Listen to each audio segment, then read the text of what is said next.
Scientific principle of management क्या होता है ये पढ़ना है ना ब्रो, टेंशन मत ले। मुझे मालूम है तो 12th स्टैंडर्ड का बच्चा है और ओसीएम का पहला जो टॉपिक है प्रिंसिपल ऑफ मैनेजमेंट, इसमें से ये जो साइंटिफिक प्रिंसिपल ऑफ मैनेजमेंट है ये समझ में नहीं आ रहा है भाई। ये प्रिंसिपल ऑफ मैनेजमेंट तो समझ में आए जो हेनरी फेयोल ने दिए थे, लेकिन ये साइंटिफिक प्रिंसिपल ऑफ मैनेजमेंट क्या होता है ब्रो? टेंशन मत ले, तेरा भाई वैसे तो बाय प्रोफेशन टीचर है, लेकिन मैं तुझे तेरा दोस्त बन के पढ़ाऊंगा, एकदम शॉर्टकट में पढ़ेंगे और तुझे एग्जाम में मैं टॉप कराऊंगा, इसकी फुल गारंटी है। देख ब्रो, तुझे मैं और एक बात बताना चाहता हूँ। वैसे तो ये क्वेश्चन नंबर 4 है इस टॉपिक का, मैंने ना टोटल ये टॉपिक 5 क्वेश्चन में कवर कर दिया है, पूरा टॉपिक का क्या।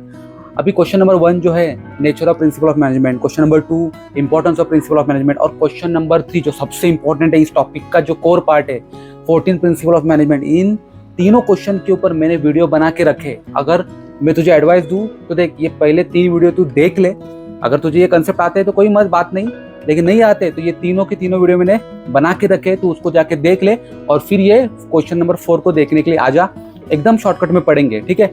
चल ज्यादा अभी मैं बकवास नहीं करता हूँ, डायरेक्ट हमारे मुद्दे पे आता हूँ कि कंसेप्ट पढ़ाना है। कंसेप्ट क्या है? Scientific principle of management. सुन अभी देख, कंपनी जब भी बड़ा गोल अचीव करना चाहती है तो प्रिंसिपल्स ऑफ मैनेजमेंट को फॉलो करती है। हेनरी फेयोल के जो दिए है ना वो फॉलो करती है, बराबर ना।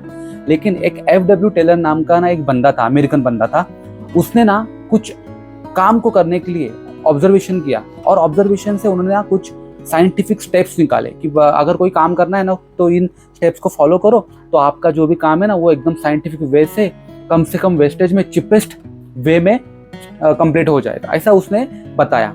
और ये बात पूरे अमेरिका के अंदर फैली कि भाई हाँ क्या, ये अगर कोई भी काम को करेंगे उसमें ऑब्जर्वेशन करेंगे, उसको हम लोग ठीक से देखेंगे समझेंगे, एकदम स्टेप बाय स्टेप निकालेंगे और काम करने बोलेंगे ना एम्प्लॉयज को, तो एम्प्लॉयज एकदम मक्खन जैसा काम करते हैं और आराम से अपना जो भी कंपनी का गोल है वो अचीव कर लेते हैं। ऐसा दिमाग लगाया और ब्रो सच में बताऊँ ये बहुत खतरनाक चीज निकली, क्योंकि हर कंपनी यही काम करना शुरू कर दी कि कोई भी अपने एम्प्लॉयज को काम देने के पहले वो उस काम को ऑब्जर्व करती थी, उसकी फर्स्ट स्टेप क्या है लास्ट स्टेप क्या है सब ऑब्जर्व करती थी।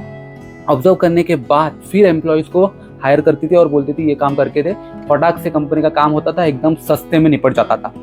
यही होता है साइंटिफिक प्रिंसिपल ऑफ मैनेजमेंट, बाकी कुछ नहीं है। मतलब क्या कि अपने एम्प्लॉयज को क्या काम करवाना है ये तुम्हें पहले पता होना चाहिए और देखना है कि वो जो काम कर रहे हैं वो काम करते वक्त एकदम चिपेस्ट वे से कर रहे हैं क्या, मतलब कंपनी को अफोर्डेबल है क्या, कंपनी का गोल अचीव हो रहा है क्या कम से कम रिसोर्सेज को लगाकर।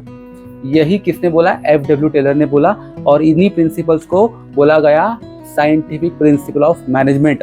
और अभी दुनिया में छोटी कंपनी हो या फिर बड़ी कंपनी हो, छोटा काम हो या फिर बड़ा काम हो, हर एक काम को करते वक्त साइंटिफिक वे यूज किया जाता है, साइंटिफिक प्रिंसिपल ऑफ मैनेजमेंट को फॉलो किया जाता है। समझ में आया? चल अभी बहुत ज्यादा बकवास नहीं करूंगा, कंसेप्ट समझाना मेरा काम था। अब मैं तुझे आगे लेके जाता हूँ जो है first scientific principle of management, जो है science not rule of thumb. Rule of thumb का मतलब क्या होता है मालूम है क्या ब्रो? कि अगर कोई भी कंपनी मैनेजमेंट कर रही है और उस मैनेजमेंट में कोई काम करवाना चाहती है अपने एम्प्लॉयज से, तो उस एम्प्लॉयज को ना कुछ ऐसे रूल्स एंड रेगुलेशन दिए जाते हैं कि इस काम को ऐसे ही तू फॉलो कर, और वो एम्प्लॉय क्या करता है उस रूल ऑफ थंब के हिसाब से कुछ डिसीजन लेता है और काम करना शुरू कर देता है। लेकिन जब उस पर्टिकुलर प्रोसेस को, उस रूल्स को फॉलो करके कंपनी को डिजायर रिजल्ट अचीव नहीं होता है, तो कंपनी के जितने भी रिसोर्सेस है, फिर वो पैसा हो या फिर ह्यूमन एनर्जी हो, वो दोनों क्या हो जाते हैं? वेस्टेज हो जाते हैं। ऐसा कौन बोल रहा है? एफ.डब्ल्यू. टेलर। इसीलिए एफ.डब्ल्यू. टेलर सजेस्ट करता है कि भाई जब भी कंपनी के अंदर आप छोटा काम कर रहे हो या फिर बड़ा काम कर रहे हो, आप सिंपल क्या करो, कुछ चीजों का ऑब्जर्वेशन करो। मतलब जो भी काम आप एम्प्लॉय से करवाना चाहते हो उस काम का ऑब्जर्वेशन करो, उसमें फर्स्ट स्टेप क्या है और लास्ट स्टेप क्या है, कितना एनर्जी लगने वाला है, कितना टाइम लगने वाला है, कितना पैसा लगने वाला है, वो फाइंड आउट करो। एक स्टैंडर्ड जो टारगेट अचीव करना है उसको डिसाइड करो, और उसके बाद जो भी स्टेप्स आपने निकाले हैं वो अपने एम्प्लॉयज को बताओ और एम्प्लॉयज को वो फॉलो करने बोलो, जिसके वजह से एम्प्लॉय क्या करेगा, जितना स्टैंडर्ड टारगेट अचीव करने के लिए एनर्जी, टाइम और मनी लगेगा या रिसोर्सेस लगेंगे उतना ही यूज करेगा, और कंपनी अपना कम से कम रिसोर्सेस में ज़्यादा से ज़्यादा आउटपुट क्या करेगी, निकाल के देगी, या फिर एम्प्लॉय अपनी मैक्सिमम एफिशिएंसी से काम करेगा। ऐसा कौन बोलता है? एफ.डब्ल्यू. टेलर बोलता है। मतलब छोटे से छोटा भी काम हो ना तो भी उसमें ऑब्जर्वेशन करना है और बेस्ट वे निकालना है उस काम को करने का, यानी वहाँ पे साइंस को लागू करना है। ऐसा कौन बोल रहा है? एफ.डब्ल्यू. टेलर बोल रहा है। और यही था first scientific principle of management कि हमेशा काम करते वक्त छोटा हो या फिर बड़ा हो काम, उसमें साइंस अप्लाई करो, कोई थंब रूल फॉलो मत करो। चल ब्रो, अभी मैं तुझे दूसरा प्रिंसिपल पढ़ाता हूँ। दूसरा प्रिंसिपल है हार्मनी नॉट डिस्कॉर्ड। अब हार्मनी का मतलब क्या होता है कि अगर कोई भी एक काम को करते वक्त दो लोग इन्वॉल्व हो रहे, जैसे कंपनी के अंदर एक एम्प्लॉय होता है और उसको काम दिया जाता है मैनेजमेंट की तरफ से, बराबर।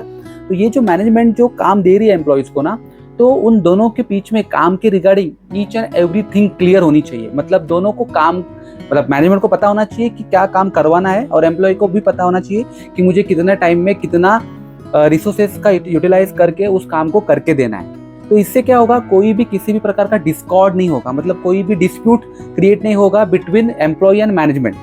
समझ में आ रहा है? तो जिससे क्या होगा कि कंपनी के जो भी रिसोर्सेस है ये प्रॉपरली 100% यूटिलाइज होंगे और कम से कम रिसोर्सेस में कंपनी का एम्प्लॉय कंपनी को डिजायर रिजल्ट अचीव करके देगा। यानी यहाँ पे एफ.डब्ल्यू. टेलर बोल रहा है कि कोई भी कंपनी के अंदर जो दूसरा प्रिंसिपल है वो बताता है कि हमेशा एम्प्लॉयज को अच्छा रखो, एम्प्लॉयज के साथ अच्छा रिलेशन बिल्ड करो, एम्प्लॉयज को बिना किसी तकलीफ से काम करने को बोलो, उसको तकलीफ नहीं होनी चाहिए, उसको कोई प्रॉब्लम नहीं होना चाहिए, ऐसे बताने का काम कर रहा है। समझ में आ रहा है? ये था second principal of scientific management. ठीक है, चल अभी मैं तुझे तीसरा बताता हूँ। तीसरा जो है ना वो है मेंटल रिवॉल्यूशन। मतलब क्या होता है कि कंपनी के अंदर जब भी बेचारा एम्प्लॉय काम करने आ रहा है ना, तो उसने कंपनी का फायदा देखना चाहिए, और जब एम्प्लॉय कंपनी के लिए काम करने वाला है तो कंपनी ने भी एम्प्लॉयज का भी फायदा देखना चाहिए ना। मतलब क्या कि दोनों के बीच में अगर रिलेशनशिप अच्छा रहेगा तो उस रिलेशनशिप के वजह से कंपनी को डिजायर गोल अचीव करना इजी हो जाएगा।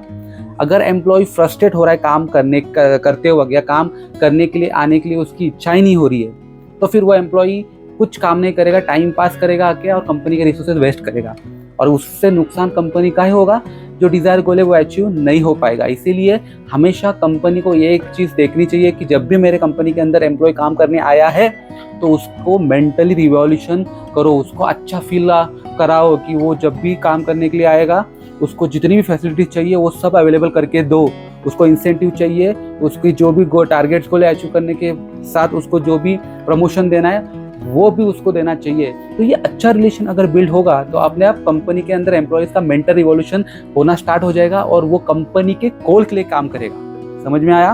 तो ये था थर्ड प्रिंसिपल। ऐसा कौन बोलता है? एफ.डब्ल्यू. टेलर। चल अभी मैं फोर्थ प्रिंसिपल बताता हूँ। मजा आ रहा है क्या? चल देखते हैं फोर्थ प्रिंसिपल क्या है। फोर्थ प्रिंसिपल है कोऑपरेशन नॉट इंडिविजुअलिज्म। मतलब क्या ब्रो कि देख, जो भी कंपनी के अंदर एम्प्लॉय काम करने आया है ना, वो अपने दूसरे कलीग के साथ, दूसरे एम्प्लॉयज के साथ भी काम करता है, मतलब अलग अलग डिपार्टमेंट के अलग अलग एम्प्लॉयज के साथ काम करता रहता है, और वो मैनेजमेंट के लिए भी काम करता रहता है, बराबर ना। तो अगर कंपनी के मैनेजमेंट ने उसको कोऑपरेट किया है तो वो हर एक एम्प्लॉयज के साथ, अलग अलग डिपार्टमेंट के अलग अलग एम्प्लॉयज के साथ भी कोऑपरेट करेगा, और कंपनी के मैनेजमेंट के साथ भी कोऑपरेट करेगा, और कंपनी का मैनेजमेंट भी एम्प्लॉयज के साथ कोऑपरेट करना चाहिए। अगर ये कोऑपरेशन चलता रहेगा ना तो एक ट्रस्ट बिल्ड होगा, एक हेल्थी इन्वायरमेंट क्रिएट होगा, एक अच्छा इन्वायरमेंट क्रिएट होगा कंपनी के गोल को अचीव करने का। ये फोर्थ प्रिंसिपल बताता है। समझ में आ रहा है?